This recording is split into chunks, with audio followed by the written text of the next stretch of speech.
오늘은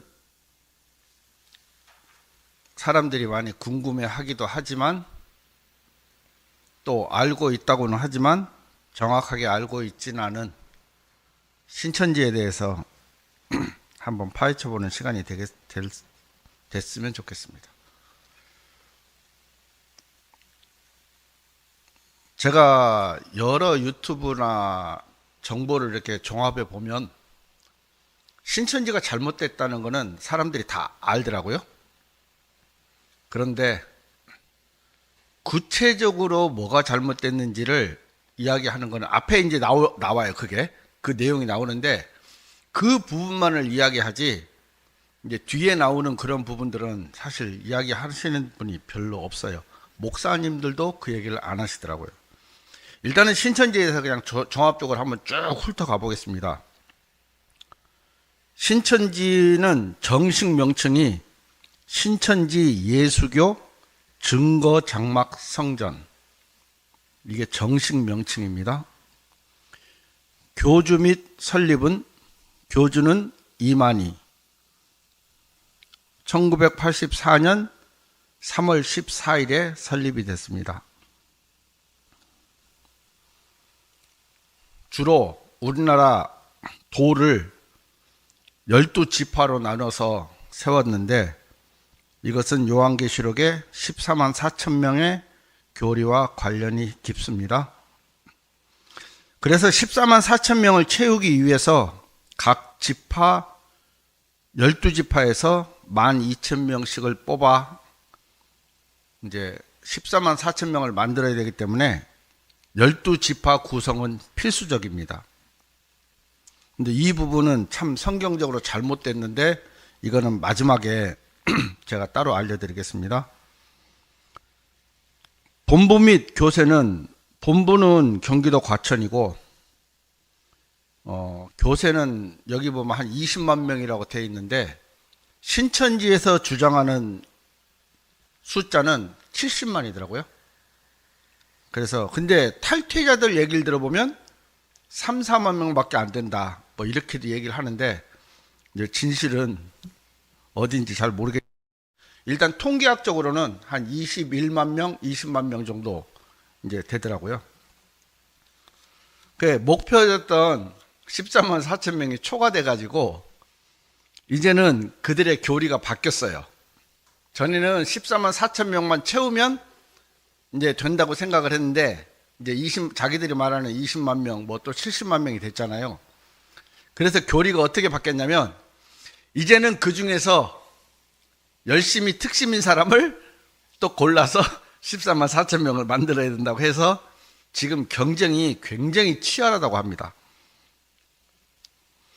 이만희 교주는 그냥 자기가 혼자 교주가 된 게 아니에요. 사이비는 사이비를 낳고 이단은 이단을 낳는다고 교주가 교주를 낳아서 키운 형태입니다. 이만희 학습과정을 보면 여러분들이 아실지 모르겠지만 박태선 씨, 박태선 장로죠. 이분 밑에서 한 10년간 배웠어요. 이 박태선 씨는 한때 그 전도관이죠. 한 6만 명 이상 모은, 또 어떤 분들은 더 된다고 하는데 이제 굉장히 한국에서 좀 한때 이름을 날렸던 분입니다. 그 박태선의 전도관 뿌리인 유재열의 장막성전 밑에서도 3년 반을 배웠습니다. 장막성전도 과천에 있었습니다. 그래서 신천지 이만희가 그 본부를 과천에다 둔 이유도 이제 있는 것입니다. 1970년대 박정희 정권에서 이단 사이비 운동 척결을 위해서 유재열 이하 여러 사람들이 체포가 됐는데 유재열은 이제 로비를 잘해서 집행유예를 풀려나고 그 오평호 목사에게 단체를 넘기고 도망갔습니다. 이만희는 문선명 밑에 목영득이라는 사람 밑에서 이제 배웠습니다. 이 목영득은 자신이 또 구원자라고 주장하는 이제 사람 중에 한 사람입니다. 그 후에 백만봉이 세운 재창조 교회에 연합해서 그에게서 또 배우고 이제 백만봉이 시한부 종말론 주장 실패한 이후에 이만희와 몇몇이 인도권에서 이제 기도 모임 시작하면서 신천지가 태동을 하게 됐습니다. 그러니까 이런 계보를 거쳤기 때문에 결국은 그들의 교리는 사이비일 수밖에 없는 거죠. 이만희의 신격화 행위에 대해서는 자신을 구원자라고 주장을 합니다.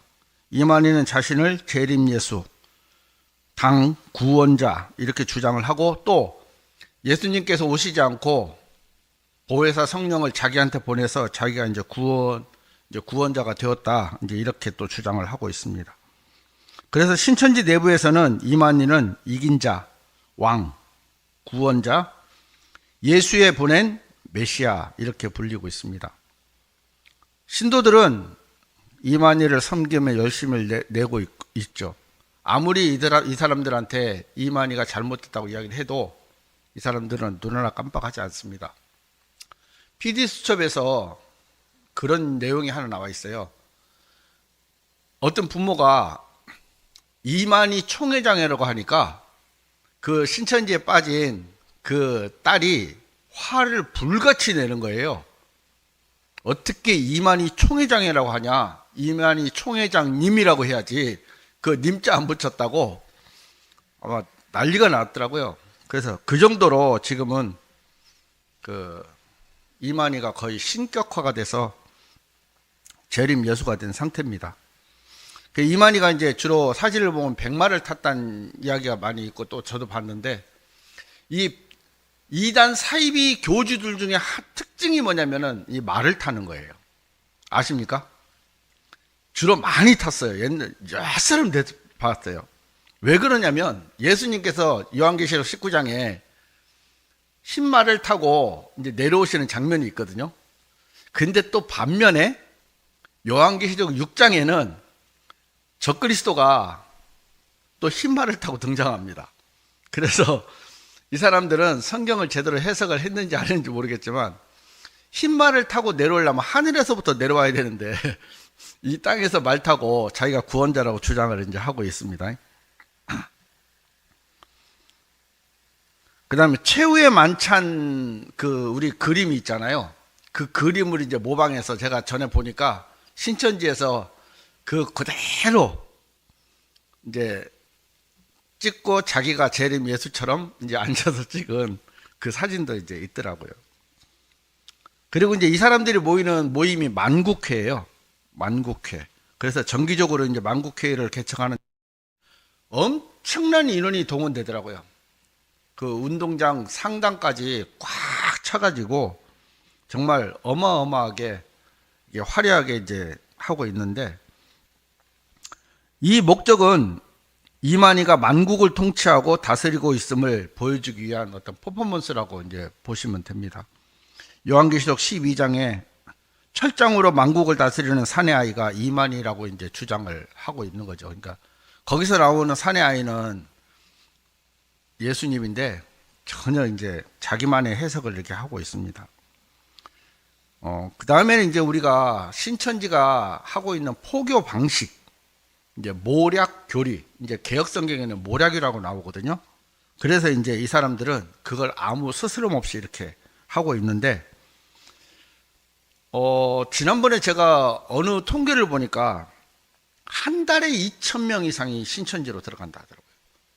엄청난 양이거든요. 그래서 1년이면 한 24,000명 이상, 거의 3만 명 가까이 신천지로 이렇게 들어간다고 하는데, 개신교에서는 아무런 방법이 없는 거예요. 그저 문 밖에 신천지 아웃이라는 그 글 써놓는 거 외에는 아무런 방법이 없어요. 대책이 없어요. 왜? 이 사람들한테 성경을 이길 수가 없어요. 그러니까 개신교 목사들이 성경을 모르니까 신천지를 대응할 만한 방법이 없는 거예요. 그리고 또 안타까운 게 정말 젊은 청년들이 많아요. 20대, 30대가 절반이 아니라 훨씬 더 넘는다 하더라고요. 실제로 그 모임을 봐도 엄청나게 이제 많이 모이고 있는데, 이 사람들이 모이는 그 자원봉사 활동의 이름이 만남이랍니다. 만남. 그래서 이제 이 자원봉사 단체를 통해서 세계적으로 봉사활동을 하면서 이제 포교를 하고 있어요. 그 어디 PD 수첩인가 어디 보니까 이 사람들이 포교 활동하는 모임 이름이 한 2,000개가 넘는데요. 그러니까 신천지라는 색을 안 밝히고도 그 모임을 활동할 게 실제로 홍대에서 어떤 분은 포교를 하는 걸 제가 직접 봤는데 그 만들기 있잖아요. 만들기에 관심이 있습니까? 해가지고 그리로 이제 데려가는. 근데 이제 기자한테 그렇게 포교를 해서 기자가 이제 들어갔어요. 그러면서 보니까 구슬 꿰기 처음에 이런 것부터 시작하는 거예요. 그러면서 이제 점점 하는데 이 사람들의 이제 만남의 슬로건의 의미가 여기 보면 빛과 빛의 만남이에요. 빛과 빛의 만남은 이김. 요게 이제 만남의 그 슬로건의 뜻이에요. 그 이만희의 그 희가 이제 빛희인가 봐요. 그리고 내연녀 김남희 씨의 빛희. 그러니까 빛과 빛의 만남이죠. 이만희와 김남희의 만남. 그래서 이제 만남이라는 이제 그 단체가 이제 탄생이 됐다고 하는데 그 김남희 씨는 퇴출당했죠. 후기자로 지목됐다가 이제 퇴출을 당했습니다. 신도들이 빠져드는 이유와 성경 교육의 허점은 신도 유입 원인은 신도들은 성경 말씀 교육의 탁월성 때문에 빠져드는 것이 아니라 포교법이 사기 수준이기 때문이라고 이제 말을 하고 있습니다. 나오신 분들 거의 대부분이 이제 그 얘기를 하고 있거든요. 그리고 또 하나가 뭐냐면 개신교에서 성경을 가르치질 않으니까 성경에 관심이 있어서 접근을 당하면 100%인 거예요. 예를 들어서 뭐 이긴 자의 뜻이 무엇인지 아십니까? 아니면 마태복음에 이러한 비유가 있는데 이 비유는 뜻이 무엇인지 아십니까? 이렇게 접근을 하면 성경에 대해서 궁금했던 사람들은 100% 다 그쪽으로 혹한다 하더라고요. 그래서 신천지 교회로 옮긴 이유와 만족하는 이유 모두 말씀 교육의 탁월성 이렇게 나타나지만 저도 신천지 교리에 대해서 잠깐 뒤집어 봤지만 정말 교리가 허접하기 짝이 없고 쉽게 말하면 한글만 읽을 줄 알고 그 글이 무슨 글인지만 알면 이해하면 신천지에 빠지지 않는다. 하지만 정확하게 그거를 가르쳐주는 개신교가 없다는 것이 이제 제일 안타까운 얘기죠. 신천지 강사가 강의하는 것도 제가 들어봤고요. 또 여러 이제 그 교리에 대해서 이야기하는 걸 들어봤는데 똥인지 된장인지 구별을 못해요. 여기도 제가 메모를 해놨지만 천룹, 스랍 이걸 구별을 못해요. 그걸 구별을 못해서 그냥 일반 명사로 이제 취급하는 경우가 많은데 이거는 고유 명사거든요. 바뀔 수 없는 그런 것들도 있습니다. 또 이만희 씨가 청계산 밑에 이제 과천 아까 제가 그 이름을 신천지 예수교 증거 장막 성전을 이제 지었는데 이 청계산의 개자가 신의 신자와 통한다고 해서 과천이 성지라고 이제 설명을 했습니다. 근데 청계산의 개자는 흐르는 물이에요. 물 뜻이에요. 그 신하고는 아무 상관없는 그리고 산하고는 아무 관계없는 그냥 천계라는 거는 푸른 물이 흐르는 산 이렇게 하면 되는데 그걸 또 억지로 끼워 맞췄어요. 근데 그거를 또 사람들은 다 믿고 있어요. 자, 첫 번째 그 다음에는 신천지의 체계적인 포교 4단계 이게 이제 사람들한테 제일 혹하는 것인데 1단계는 미혹을 던져 미끼를 던져 사냥감을 찾는 단계 이제 미혹이라고 합니다. 이거를 미혹. 2단계는 복음빵 1:1 성경 공부를 통해 미끼를 문 사냥감을 낚는 단계 3단계 센터 낚은 물고기를 완전히 쇠뇌시키는 단계 4단계 입교 최종적으로 신천지에 입교시키는 단계이다. 그러니까 단계를 거치면서 이 사람이 교리에 흡수가 되는지 안 되는지를 아주 기가 막히게 이 사람들은 판단해요. 그래서 조금이나 의심이나 이런 거 있으면은 그 다음 방으로 넘어가지 않고 퇴출을 시킨다 하더라고요. 상당히 그 부분에서는 엄격합니다. 그리고 이 사람들이 거짓말을 정당화하는 모략교리라고 있어요. 그러니까 수단을 위해서는 어떤 거짓말을 해도 그거는 정당화가 된다는 어떤 그런 얘기인데, 이것을 모략이라고 정당화를 시켜요. 근데 안타깝게도 개역성경에 모략이라고 또 나와요. 그래서 정확한 거는 우리는 표준역은 나중에 뒤에 보면 계획이라고 나오는데, 이제 성경 자체가 잘못된 이제 성경을 가지고 또 하다 보니까 그렇게 맞춰지는 거예요, 이게. 자, 모략 교리는 신천지는 거짓말에 대해 모략이라고 답하며 정당화한다. 정의, 전도는 사랑과의 전쟁이며 사단을 이기기 위해 모략, 속임수를 쓸 수밖에 없다고 주장한다. 이게 이제 어떻게 보면 그 구원파에서 얘기하는 야곱과 에사라고 들어보셨습니까? 거기서 야곱이 복을 받기 위해서 어머니가 거짓말을 시키거든요. 그래, 그것을 마치 믿음인 것처럼 이제 포장하는 거하고 같은 거예요. 그래서 거짓말을 어떤 경우도 정당화시킬 수가 없거든요. 근데 이 사람들은 사랑을 위해서는 거짓말을 해도 괜찮다, 이제 이런 것입니다. 그러면서 물고기를 잡을 때 떡밥을 주듯 미끼 없이는, 제 오타입니다, 미끼 없이는 고기를 잡을 수 없다고 이제 이렇게 말을 하는 거예요. 대상은 이제 일반 집사님이나 이런 사람들을 물고기로 보고 자신들은 어부라고 하고, 처음부터 신천지라 하며 마음을 닫기 때문에 사람들을 살리기 위한 모략이라고 이제 주장을 하고 있답니다. 이게 이제 자기들이 근거 성경으로 로마서 3장 7절을 하는데, 이 로마서 3장 7절은 그렇게 쓰라고 한 말씀이 아니고, 이 구절은 사도 바울의 고백이며 문맥상 거짓말로 하나님의 영광이 더 풍성해질 수 없으므로 수단을 아무거나 사용해서는 안 된다, 이런 의미예요. 그리고 이사야서 11장 2절을 보면 하나님께서 지혜와 총명의 신, 모략과 재능의 신이 있다고 이렇게 이제 하는데, 실제로 이건 성경이 이제 잘못 번역이 된 거잖아요. 표준역에 보면 모략이 계획으로 번역되어 있고요. 또 잠언 20장 18절에는 훌륭한 충고를 가지고 전쟁하라고 돼서 거짓말을 정당화시킬 수 없는 성경적 근거가 분명하게 있습니다. 자, 이들은 미혹 단계의 구체적인 수법은 뭐냐면, 이제 정보 수집 및 접근, 설문조사나 위장 동아리, 문화 행사, 심리 상담 등을 통해 대상을 선정하고 접근한다. 상담을 통한 접근 사례, 우울증 청년, 친분 형성, 알바 동료가 우울증이 있던 상담자에게 접근하여 대화가 잘 통하고 말을 잘 들어주며 친해진다. 이제 이 예가 전에도 제가 한번 봤는데, 예를 들어서 제가 좀 마음이 이제 안 좋고 약간의 이제 정신 이상 어떤 그런 현상이 있어요.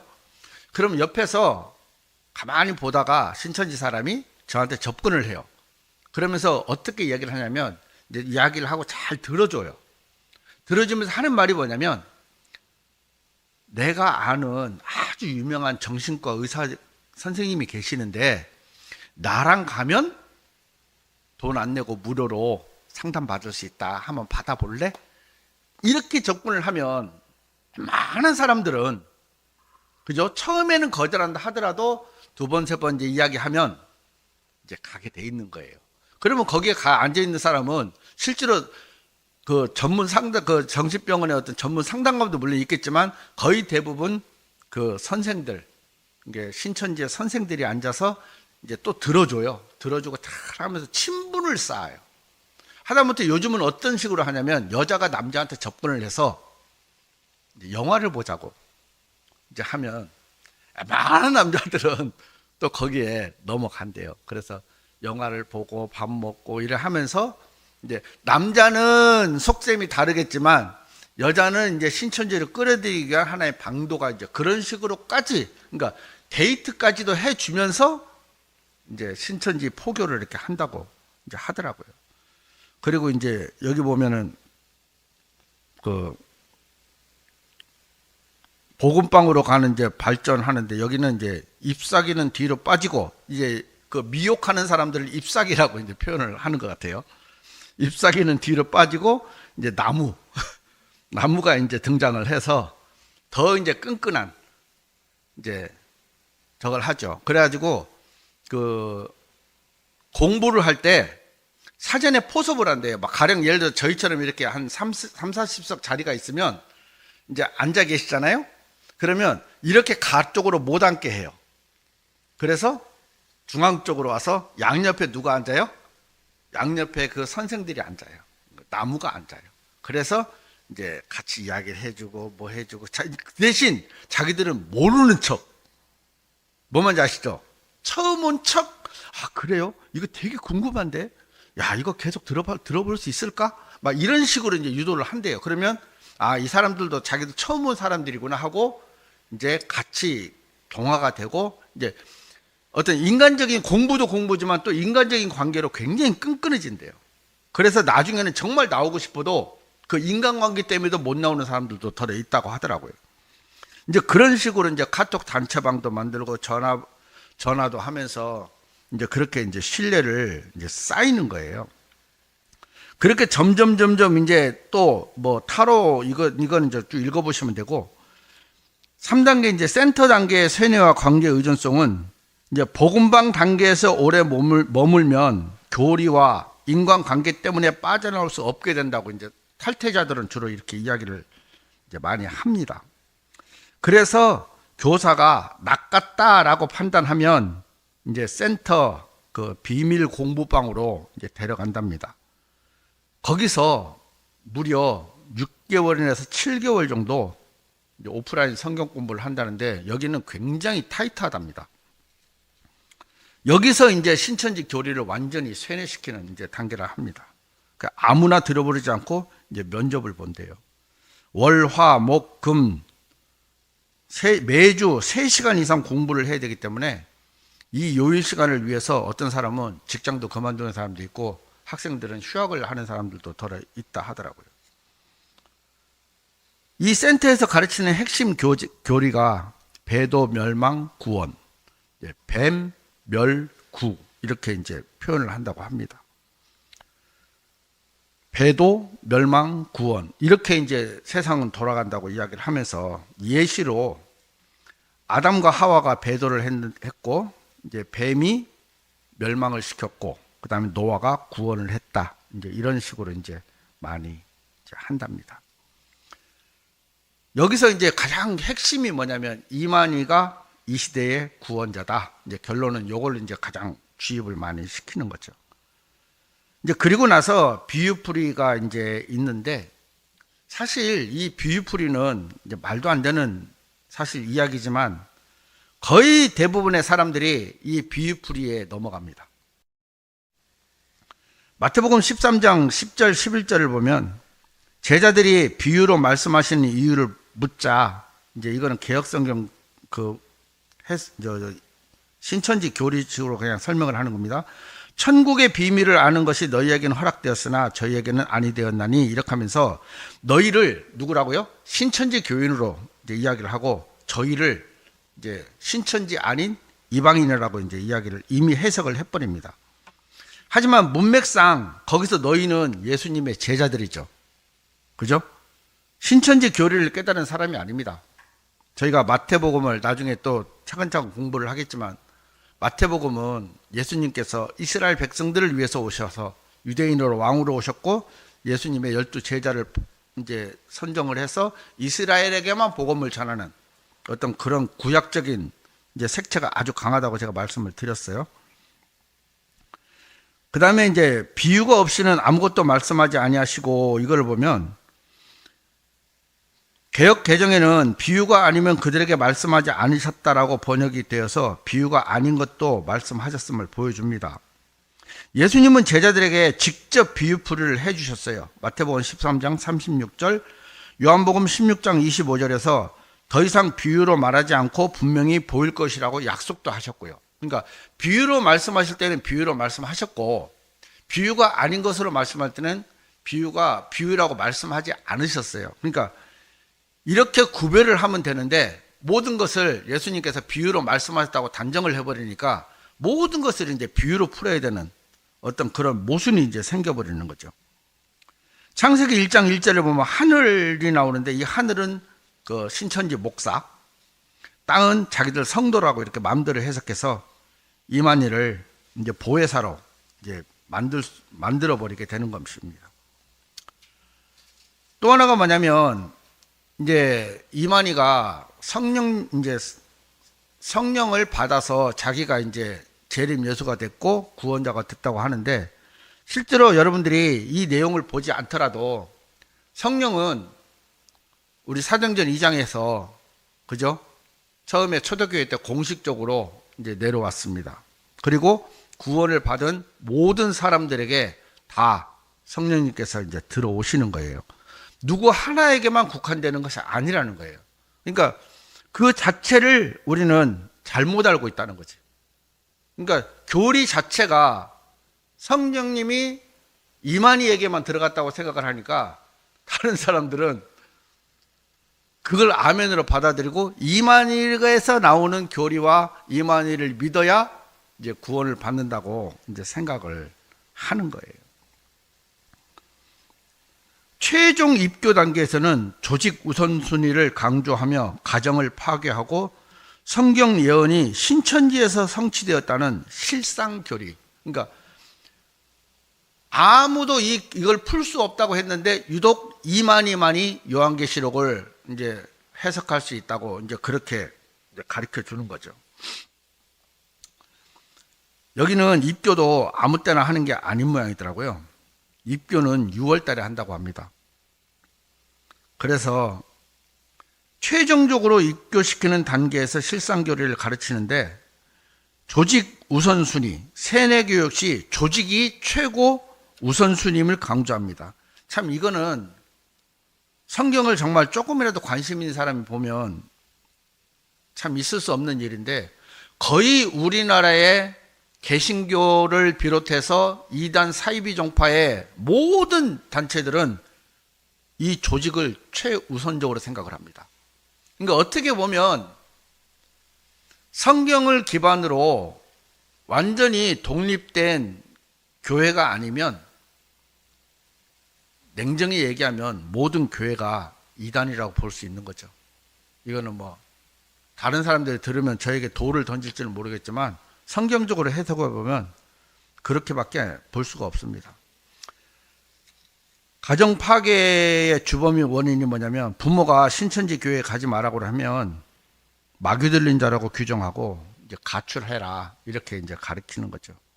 거의 대부분 이단 사이비 종교는 이 교리가 참 많이 있습니다. 그리고 목회자 비방, 상담 중 목사에게 물어보려 하면 그 목사는 뱀의 혀를 가진 자이며 논쟁에서 지면 영이 죽는다고 가르친다. 그러니까 일반 교회의 그 목사들은 뱀의 혀를 가진 자이기 때문에 그들에게는 상담할 필요도 없다는 거죠. 그래서 상담자에게 끌려가면 끝이고요. 목사와 상담하면 다 풀린다는 오해를 삼습니다. 결과적으로 가정 파괴뿐만 아니라 직장 포기, 이런 사악한 일들이 자행되고 있고 현실적으로 그렇게 많이 있습니다. 자, 예언이 실제로 이루어진 것을 의미하는 것이 실상 교리거든요. 신천지는 자신들이 성경 예언을 그대로 이루는 조직이라고 주장을 합니다. 14만 4천 명 교리 왜곡. 자, 신천지 주장은 이렇습니다. 요한계시록 20장 4절을 근거로 목배인 순교자의 영혼들과 이마 손에 표를 받지 않는 자들 이렇게 나뉘어져 있다고 보는 거예요. 지금은 짐승의 표를 받은 사람이 한 사람도 없습니다. 근데 자기들은 지금 자기들이 짐승의 표를 받지 않았다고 이제 주장을 하는 거지요.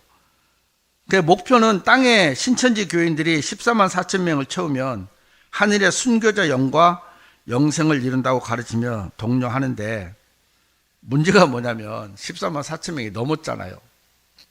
더 모순이 뭐냐면은, 자, 그러면 14만 4천 명만이 인을 받지 않는다고 하는데, 그러면 처음에는 14만 4천만 원에 들어왔다가 나중에 나가는 사람은 어떻게 되는 거죠?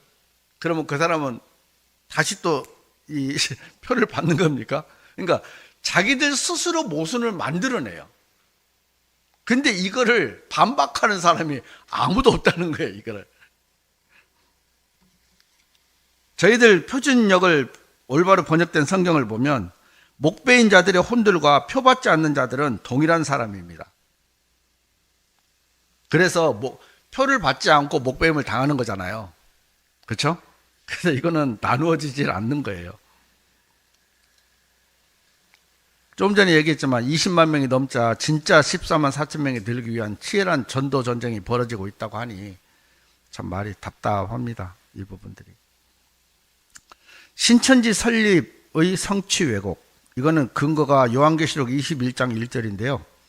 새 하늘과 새 땅을 보았으니 처음 하늘과 처음 땅이 사라졌고 바다도 다시 있지 아니하더라. 이렇게 하면서 신천지를 이제 새 하늘과 새 땅, 신천지라는 이름이 새 하늘과 새 땅입니다. 그 설립의 근거로 삼습니다.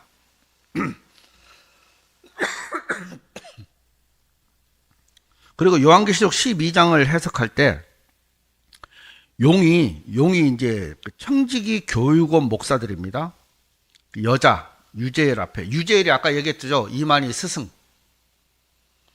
유재일 앞에 서서 사내 아이 이만희를 낳으려 하자 유재일이 광야로 도피해서 했다고 이제 주장을 합니다. 이거는 이제 실제로 이스라엘이 이제 도피한 얘기인데 참 제가 읽으면서도 참 웃기네요. 이건 여자는 여자입니다. 유재일이 아닙니다. 그 다음에 역사 왜곡은 장막 성전이 없어진 시점 1977년이 아닌 1980년으로 옮겨서 유재일이 3년 반 동안 유학, 이제 광야 도피라고 합니다. 갔다고 주장을 하는데 이만희 주장은 유재일이 미국 웨스트민스터 신학원에 3년 반 동안 유학 갔다고 주장을 했는데 이제 사람들이 또 확인을 해보잖아요. 확인해 본 결과 유재일은 웨스트민스터 신학원에 간 사실이 전혀 없습니다. 그러니까 이제 이만희 반응이 야, 네 거짓말이다. 왜 거짓말을 했냐 하니까 저그가 극한이 그럴 줄 알았지. 이제 이렇게 대답을 했답니다. 응? 유재일이가 그렇게 말을 하니까 나는 그럴 줄 알았지. 이것을 저그가 극한이 그럴 줄 알았지. 이렇게 이제 말을 했다고 해서 참 스스로 근거를, 교리를 무너뜨리는, 자기 스스로 말을 하고 자기 스스로 무너뜨리는 어떤 그런 결과가 나옵니다. 요한계시록 20장 11절에 보면 백보자 심판에서 땅과 하늘이 그 앞에서 피하여 간다고 기록된 것을 천년이 끝난 후 신천지가 사라지는 것으로 해석을 했습니다. 그래서 탈퇴자 목사가 이렇게 물었답니다. 천년왕국이 끝나고 땅과 하늘이 없어지면 신천지는 어디로 가느냐 하니까 간 곳이 없다. 없어진다 했는데 없어지지 않는다. 이제 이렇게 또 말을 이제 하는 거예요. 제가 요 뒤에 거는 별로 중요한 게 아니라서 이제 제가 추가로 된 게 있어요. 맨 뒷장에 보면 많은 목사님들이나 기자들이 파헤쳐요. 신천지를. 하지만 그들이 성경적으로 잘못됐거나 이런 것을 구체적으로 살피는 것이 아니고 주로 포교 방법이 잘못됐거나 아니면 어떤 수단적인 방법들이 잘못됐다는 것을 많이 강조를 해요. 물론 잘못됐어요. 하지만 그들이 근본적으로 잘못된 게 뭐냐면 첫 번째, 신천지의 12지파는 지금 현재 예수님의 12제자 이름입니다. 아시죠? 자, 진짜 지파는 이스라엘 12지파 이름으로 해야 돼요.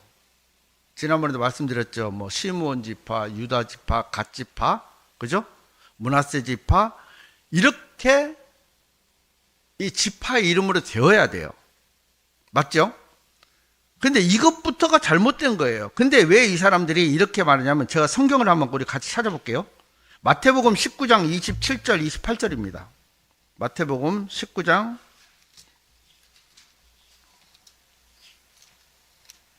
성경을 제대로 알아야 된다는 것이 이렇게 중요한 거예요. 19장 27절, 28절 다 찾으셨습니까?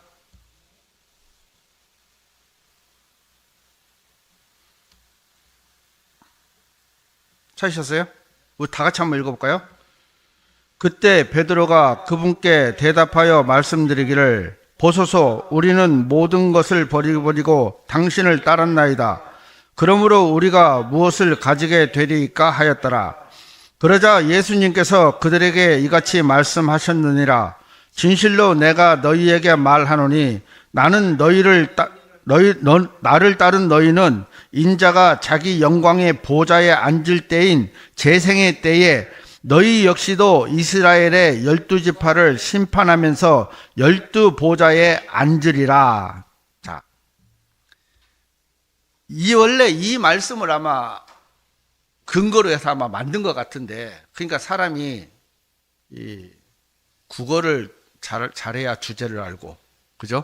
수학을 잘해야 분수를 한다는 말이 있습니다. 자, 아시겠죠? 이건 뭐 제가 설명을 드려야 됩니까? 예? 여기 보면 예수님의 제자들이 그렇게 물었어요. 예수님, 저희들이 다 버리고 갔는데 나중에 뭘 받겠습니까? 우리가 무엇을 가지게, 다 보세요. 무엇을 가지게 되겠습니까? 그랬죠. 그러니까 무엇을 얻겠습니까?예요. 그러니까 예수님께서 뭐라고 하냐면, 나를 따르는 너희는 인자가 자기 영광의 보좌에 앉을 때, 재생의 때, 지상 재림입니다.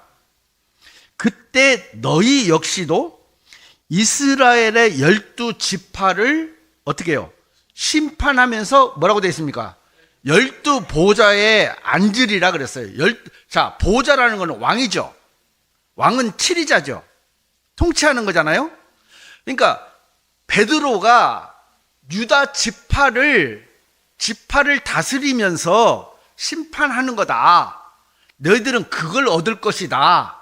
이렇게 얘기를 했으면, 이만희가 조금만 똑똑했으면 지파를 이름을 베드로, 안드레, 다데오, 요한 이렇게 만드는 게 아니고, 그죠? 뭘 만들어야 되죠? 유다 지파, 시므온 지파, 예? 레위 지파, 갓 지파 이렇게 만들어야 되잖아요. 그러니까 지파라는 이름 개념조차도 모르고 있는 거예요. 이해되세요? 네. 말도 안 되는, 저는 이거 생각할 때마다 너무너무 웃긴 게, 제가 왜 이걸 처음에 이제 제 아내 거기에 신천지 분이 해가지고 이제 얘기를 하려고 반박을 하려 보니까 이 말씀이 있는데, 아니 도대체 지파 이름부터 잘못 만들어 놓고 무슨 포교를 한다고. 그래서 이제 확실히 아시겠죠? 지파 이름 자체가 잘못된 거예요, 성경적으로. 그죠? 그리고 또 이제 그들이 가장 내세우는 14만 4천 명. 이건 제가 성경을 한번 찾아가 보면서 이야기를 해볼게요. 요한계시록 7장.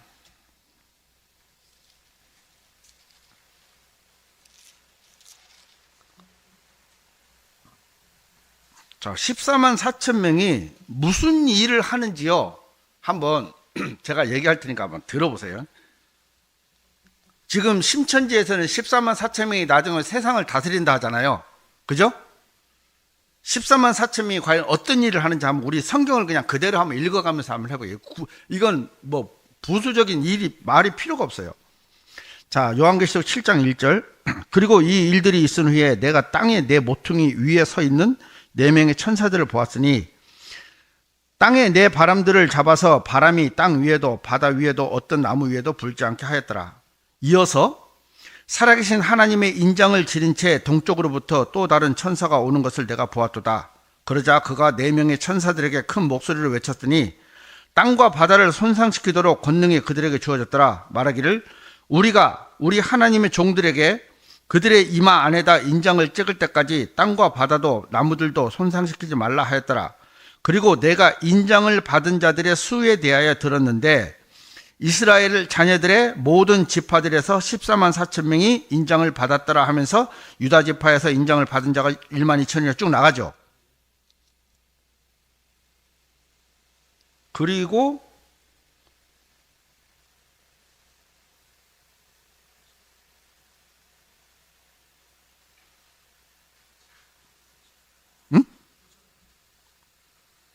아니 9절 말고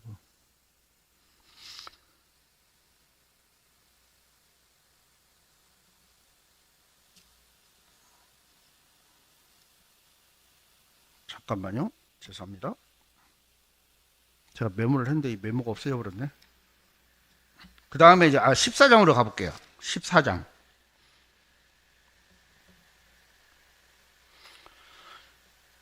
그리고 내가 14장 1절부터 제가 읽겠습니다.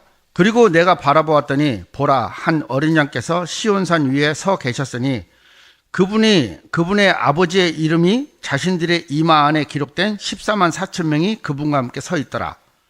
그리고 내가 하늘로부터 한 음성을 들었는데 많은 물들의 음성 같고 엄청난 천둥의 음성 같았더라. 그리고 자신들의 하프들로 하프를 타는 하프 연주자들의 악기음도 내가 들었노라. 그러자 그들이 그 보좌 앞과 내 짐승들과 그 장로들 앞에서 새로운 노래 같은 것을 불렀더라. 그러자 땅에서 구속받은 14만 4천 명 외에는 아무도 그 노래를 배울 수 없었더라. 이들은 여자들로 더럽혀지지 않는 자들이라. 이는 그들이 동정들이기 때문이라. 이들은 어린 양이 가는 곳은 어디든지 그를 따르는 자들이라. 이들은 사람들 가운데서 구속받아 하나님과 어린 양께 첫 열매들이 된 자들이었더라. 그리고 그들의 입안에는 기만이 전혀 발견되지 아니하였더라. 이는 그들이 하나님의 보좌 앞에서 잘못이 없기 때문이라. 이게 14만 4천 명에 대한 기록 모든 게 답니다. 여기에 14만 4천 명이 세상을 다스리거나 그죠? 뭐 어떤 게 있습니까? 아무것도 없습니다. 이 사람들은 이스라엘 백성들 중에 동정들이고 그 동정들이 12지파에서 한 지파에 12,000명씩 14만 4천 명이 와 있고 그 다음에 그 어린 양과 함께 있었어요. 어린 양과. 그리고 노래를 하나 불렀는데 이 노래는 14만 4천 명 외에는 아무도 모르는 노래예요. 이게 다예요. 단 추측컨대 이 사람들이 하는 일이 뭐냐면 대환란 시대에 짐승의 표를 받은 사람과 같이 섞여 살아요. 그런데 만약에 예를 들어서 제가 가령 14만 4천 명 중에 한 명인데 이마에 하나님의 인정을 받았잖아요. 이 짐승의 표를 받은 그 스캐너를 통과해요.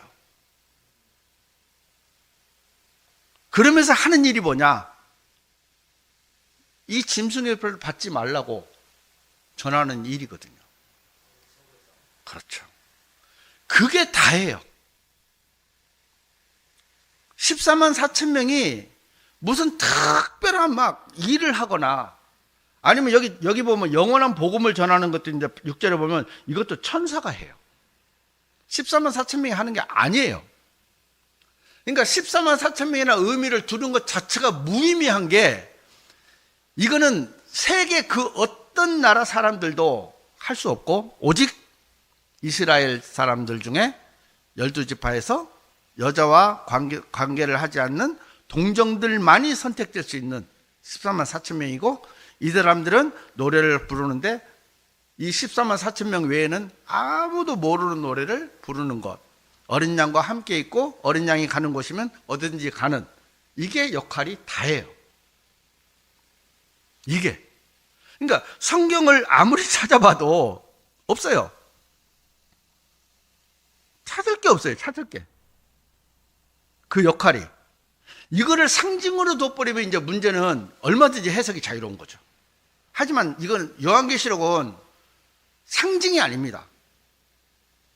문자 그대로 해석을 해야 되는 거예요. 대부분 요한계시록이 어렵다고 다 비유로 해석을 해버리니까 해석이 만 명이 해석을 하면 만 개의 해석이 나오는 거예요. 그죠? 10만 명이 해석을 하면 10만 개의 해석이 나오는 거예요. 그냥 문자 그대로 읽으면 돼요. 재앙은 재앙 그대로 나와요. 그래서 14만 4천 명은 요한계시록 7장 3절, 그 다음에 요한계시록 14장 1절과 3절에서 5절까지 역할이 다예요. 그 어떤 것도 없어요. 그리고 또 하나가 뭐냐면 이제 마지막에 요한계시록 10장 8절.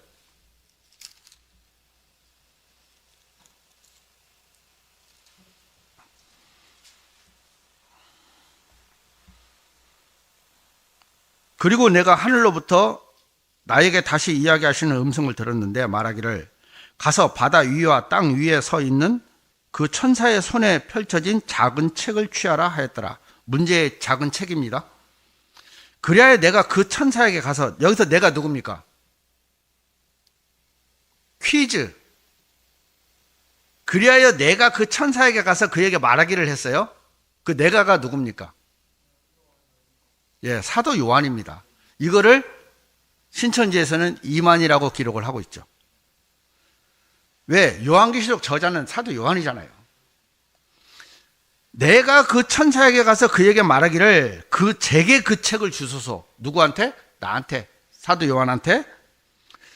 그러자 그가 내게 말하기를 그것을 취하고 그것을 먹어 치우라. 그리하면 그것은 너의 배를 쓰라리게 만들 것이나 그것이 너의 입안에서는 꿀처럼 달리라 하였더라. 그래서 먹었어요.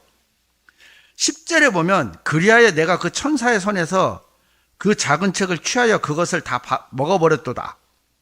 그러자 그것이 내 안에서, 내 입안에서, 누구 입이요? 사도 요한 입에서 꿀처럼 달았으나 내가 그것을 먹자마자 내 배, 누구 배? 사도 요한 배는 쓰라렸더라. 그러자 그가 내게 말하기를 너는 사도 요한 반드시 많은 백성들과 민족들과 어족들과 왕들 앞에서 다시 예언하여야만 하느니라. 이런 거예요. 그러니까 성경을 문자 그대로 해석을 해보면 사도 요한에게 작은 책을 주고 작은 책을 먹은 거예요. 근데 이만희가 먹었다고 주장을 하는데 전 더 웃긴 게 뭐냐면 이만희의 스승인 유재열이가 그 책을 또 먹었어요. 그 책을 먹었는 걸 이만희도 인정을 했어요. 그 당시에는. 근데 지가 또 먹었어요. 그럼 여긴 책이 몇 권이냐고. 아니면 유재열이가 먹고 똥을 싼 겁니까? 그러니까 스스로 모순을 만들어내는 거예요. 그러니까 제가 추가된 이 세 가지 사실만 정확하게 인식을 해버리면요, 빠질 수가 없어요. 일단 그 자체가 잘못되고 아무 의미가, 14만 4천 명은 실질적으로 생각하면 우리한테는 아무 의미가 없어요. 아무 의미가 없는 거예요. 그래서 작은 책을 먹었으면 그럼 지 혼자 먹어야지. 지 스승이 먹은 걸 또 먹어요. 그러면 개가 똥 싼 거 지가 먹은 거잖아요. 지들 말로 따지면. 그러니까 말도 안 되는 소리인데도 사람들은 성경을 모르니까 이제 빠져갈 수밖에 없는 거예요. 그래서 뭐 여호와의 증인도 마찬가지입니다. 성경을 정확하게만 이해를 하면요, 이 여호와의 증인이나 통일거나 뭐 이런 거 말할 것도 없고 어느 교단도요 빠질 수가 없는 게, 제가 말씀드렸죠. 나는 길이요. 누가 길입니까? 예수님이에요. 자, 나는 길이요, 진리요, 생명이라 했어요. 그리고 결정타가 뭡니까? 나로 말미암지 않고는 아버지께로 올 자가 없다. 그러면 모든 길은, 옛날에 한때 로마가 세계 정복할 때 모든 길은 어디로 통해요? 로마로 통한다 했잖아요. 마찬가지입니다. 구원에 관한 한 그 어떤 것도 성립이 될 수 없는 게 예수님께서 모든 박아놔 버렸어요. 나는 길이요, 구원의 길, 진리요, 생명이요. 진리는 변치 않는 거거든. 그러면 이 말씀만 정확하게 인식을 하고 있으면, 신천지가 가령 누가 접근을 해서 이만희가 구원자라 하면, 야, 여기서는 예수님이 길이요, 진리요, 생명이요 했는데 왜 이만희가 되지? 그러면 성경적으로 이걸 한번 얘기를 해봐 하면 아무 말 못해요. 구원은 유대인에게 나온다. 요한복음 4장. 자, 몇몇 가지만, 사실 어려운 것도 한 개도 없어요. 그 단순한 말씀 한마디만 정확하게 가지고 있으면, 자, 나는 참 포도나무요 했잖아요. 나는 참 누가? 예수님. 근데 대부분의 이단 사이비 교주들은 그 포도나무를 누가? 자기가 포도나무래요. 그러니까 성경에 나는 참 포도나무요 해놓고 예수님이 말씀하셨으면 그거는 포도나무는 예수님인데 사람들은 거기에 생각을 안 해요. 그러니까 요즘에 신천지뿐만 아니라 모든 이단 사이비에 빠지는 첫 번째 요인은 성경을 몰라요. 그리고 개신교에서 성경을 안 가르쳐요. 몰라요. 무서워서 덜덜 떨어요. 신천지가 올까봐 무서워서 떨어요. 신천지가 와도 상관이 없어요. 여기 신천지 100명이 와도 상관이 없어요. 저하고 논쟁을 벌여도 상관이 없고 자신 있는 게 이 몇 가지만 정확하게 성경적으로 자기들이 해석을 하면 돼요. 하지만 절대로 해석할 수 없는, 왜? 성경적이 아니기 때문에. 그래서 신천지뿐만이 아니고 모든 이단 교리 종파 중에 예수님을 빼놓으면 안 돼요. 예수님이 육신으로 오신 그 사실을 인정할 수 있는 게 별거 아닌 것 같아도 그게 가장 중요한 성경적 교리 중 하나입니다. 구원의 교리만큼은 세상 그 어떤 것도 안 돼요. 누구만? 예수님만. 기준을 딱 하나만 보시면 돼요. 누구를 증거하느냐? 예수 그리스도의 피를 증거하는 그것 외에는 모든 것은 이단이다. 그래서 어떻게 보면 이 개신교 1500만이나 되는 카톨릭 포함해서 이 거대한 게 전부 이단인 거죠. 왜? 끝이 다르잖아요. 냉정하게 따져보면 결국은 다 행위가 들어가 있어요. 구원은, 행위는 들어갈 수가 없어요. 이거 하나만 염두에 두시면 다른 종파에 빠질 이유도 없고 우리가 다른 거에 관심 가질 필요도 없어요. 예수님께서 공중재림하시면 우리는 구원을 받은 모든 사람은 들림 받아요. 그러면 끝이잖아요. 그럼 우리가 현재 신앙생활을 지금 현재 내가 어떻게 하고 있냐가 중요한 거지. 대환란이 어떻게 될까? 대환란을 피하기 위한 교리가 아니라 방법 20가지 이런 거 연구할 필요가 없는 거예요. 예수 그리스도의 피로 내 모든 죄를 사해줬다면, 해결했다면 그것으로 구원은 끝난 거예요. 하지만 그 사람들은 성경을 모르니까 이만희를 붙잡아야 되는 거고 정명석이를 붙잡아야 되는 거고 재임에서도 마찬가지입니다. 자기가 재림예수라고 하고 있으니까 똑같아요. 그러니까 내가 성경을 얼마만큼 정확하게 알고 있느냐가 이단에게 빠지지 않는, 사이비에 빠지지 않는 기준이지 내가 얼마나 잘 사냐 못 사냐, 많이 배웠냐 못 배웠냐는 전혀 중요하지 않습니다. 그래서 앞에 쭉 신천지에서 이야기를 했지만 결정적으로 뒤에 있는 세 가지만, 제가 추가로 된 거 세 가지만 딱 염두에 두시면 그 어떤 누가 봐도요, 이거는 성경적으로 자기들이 설명을 할 수가 없어요. 비유라고 우기겠죠. 하지만 성경은 절대 비유로 푸는, 특히 요한계시록은 비유로 풀 수 있는 성경이 아닙니다. 문자 그대로 이루어지고 문자 그대로, 우리 마지막에 말씀에 그랬잖아요. 더하거나 빼지 말라고. 더하면 저주가 더해질 거고 빼면 생명책의 이름을 빼버리게 하잖아요. 그만큼 이 말씀이 무섭습니다. 그래서 우리가 이 말씀을 알아가는 데에서 더 좀 많은 시간을 들여서 공부를 했으면 좋겠습니다. 오늘 마치겠습니다.